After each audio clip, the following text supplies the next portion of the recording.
अस्सलाम वालेकुम दोस्तों, मैं हूं मोहम्मद और आप देख रहे हैं लिटिल फ्यूचर यूट्यूब चैनल। अब हम जा रहे हैं मक्का मुकर्रमा की ज़ियारत करने, तो आए चलते हैं। इस वीडियो में मैं आप लोगों को मक्का मुकर्रमा की चंद ज़ियारत दिखाऊंगा और उनके बारे में बताऊंगा, ताकि मेरी वीडियो के ज़रिए आप लोग भी इन मुक़द्दस मकामात की ज़ियारत कर सकें। और मैं कोशिश करूंगा कि इन ज़ियारत के हवाले से आपको मालूमात भी दे सकूं। तो दोस्तों, सबसे पहले हम जा रहे हैं जबल सौर की ज़ियारत करने। जबल सौर की मुकम्मल वीडियो आप मेरी उम्रा सीरीज़ की नेक्स्ट आने वाले एपिसोड्स में देख सकते हैं। तो दोस्तों, इस वक्त हम जबल सौर में, और जो मेरे पीछे आपको पहाड़ नज़र आ रहा है वो जबल सौर है। ये वो मकाम है जहाँ हमारे नबी और हज़रत अबू बकर सिद्दीक ने मक्का से मदीना हिजरत करते हुए पनाह ली थी।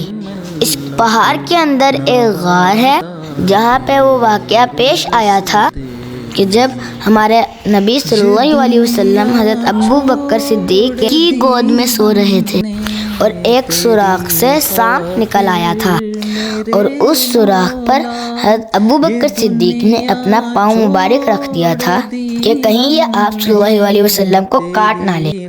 और उस सांप के डसने से हज़रत अबू बकर सिद्दीक की आँख मुबारक से आंसू निकल रहे। हज़रत अबू बकर सिद्दीक इसलिए पहले हरकत नहीं कर रहे थे कि आप सल्लल्लाहु अलैहि वसल्लम कहीं जाग ना जाए, और तकलीफ की वजह से आंसू निकल आए तो आप सल्लल्लाहु अलैहि वसल्लम की आँख खुल गई। ये थे हमारे नबी के वफादार दोस्त हज़रत अबू बकर सिद्दीक रज़ियल्लाहु ताला अन्हु।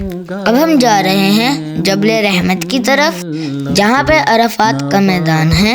यहाँ से अरफात का मैदान शुरू हो जाता है और हज के दिनों में यहाँ पर हाजी आते हैं। हाजियों ने यहाँ एक दिन गुजारना होता है। यहाँ पर हाजियों के लिए खैमे भी लगाए जाते हैं जहाँ पर हाजी रात गुजारते हैं। ये दाएं और बाएं जानिब आपको नज़र आ रहे होंगे। अब हम पहुँच चुके हैं मैदान अरफात। दोस्तों, हमें इस वक्त मैदान अरफात में, यहाँ हम गाड़ी से उतर के जबल रहमत की तरफ पैदल जाएंगे। जो आपको नज़र आ रहा है, यहाँ पर हाजी स्टे करते हैं, ऊपर हर्ष बना देते हैं और हाजी यहाँ रुकते हैं। यहाँ पर गाड़ियाँ रुक जाती हैं और आप यहाँ से पैदल हमने जबल रहमत की तरफ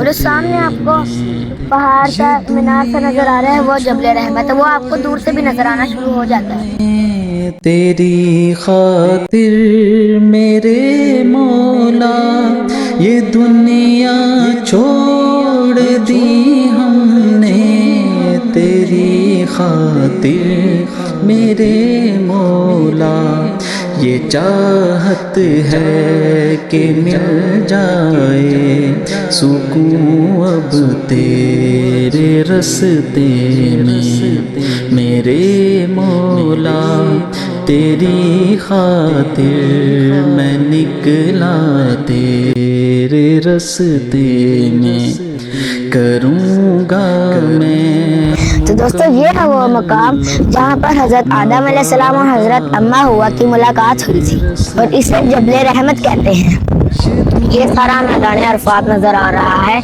यहाँ पर अल्लाह ताला क़यामत के दिन सबको जमा करेंगे।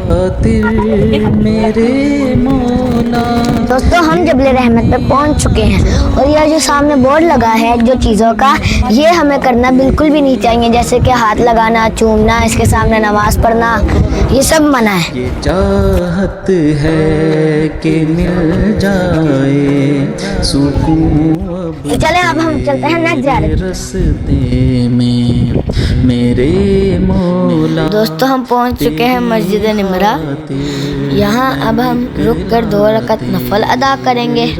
ये साल में सिर्फ एक ही दफ़ा खुलती है और यहाँ हाजी आके नमाज अदा करते हैं। आप देख सकते हैं ये मस्जिद बहुत बड़ी है, और जब ज़ियारत करने जाएं तो बरामदे में नफल अदा करते हैं।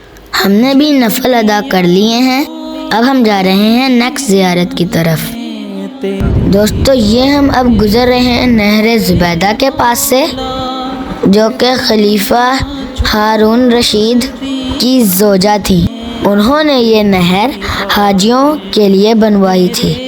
آج بھی اس نہر کی دیواریں قائم ہیں، اس لیے اس نہر کو نہر زبیدہ کہتے ہیں. اب ہم جا رہے ہیں مزدلفہ کی طرف. دوستو یہ ہم گزر رہے ہیں مزدلفہ کے ریلوے اسٹیشن کے پاس سے، اور میرا دائیں جانب یہ جو روڈ نظر آ رہا یہ پیدل چلنے والوں کے لیے ہے جو عرفات سے مزدلفہ کی طرف آتا ہے. یہاں حاجیوں نے کھلے آسمان کے نیچے ایک رات گزارنی ہوتی ہے، اسی لیے یہاں پر ٹینٹ نہیں بنے، اور پھر اگلے دن مینا کی طرف جاتے ہیں اور حج کے باقی ارکان جیسے قربانی وغیرہ کرتے ہیں. دوستو یہ ہم آ گئے ہیں مزدلفہ کے مقام پہ، اور یہاں دیکھیں میرے رائٹ اور لیفٹ دونوں طرف زمین پر کنکریاں پڑی ہوئی نظر آ رہی ہیں.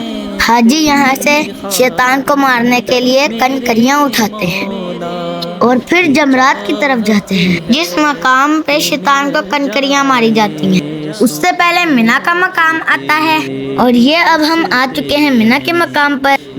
دوستو یہ میٹرو کا اسٹیشن ہے جو کہ عرفات سے مینا کی طرف ٹرین چلائی جاتی ہے حاجیوں کے سہولت کے لیے.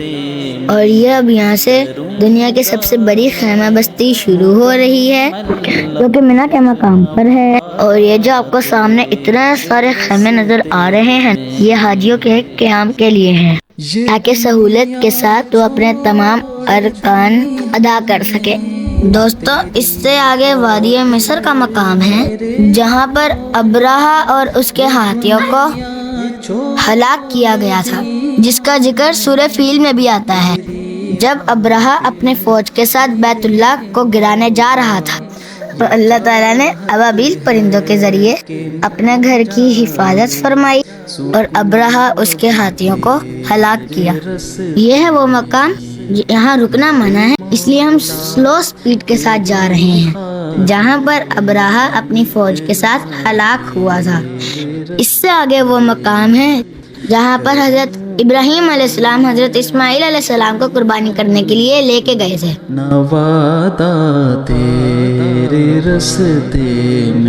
دوستو یہ ہے وہ مقام جہاں حضرت اسماعیل علیہ السلام نے اپنے آپ کو قربانی کے لیے پیش کیا تھا. یہاں قریب جانا منع ہے، اس لیے ہم دور سے ہی زیارت کر رہے ہیں. دوستو یہ مزدلفہ مینا سارے مقامات پر عام دنوں میں جانے کی اجازت نہیں ہوتی اور ان کی زیارات بھی اسی طرح کرنے دیتے ہیں. صرف حج کے دنوں میں یہاں جایا جا سکتا ہے. اس کے علاوہ جو باقی زیارات ہیں جیسے جنت معلیٰ، مسجد جن، مسجد شجرہ، ان سب مقامات کی زیارت ہم قریب سے کریں گے. اس سے آگے کی زیارات آپ میری نیکسٹ ویڈیو میں دیکھیں گے. ہمیشہ خوش رہیں اور شکر گزار رہیں. فی امان اللہ.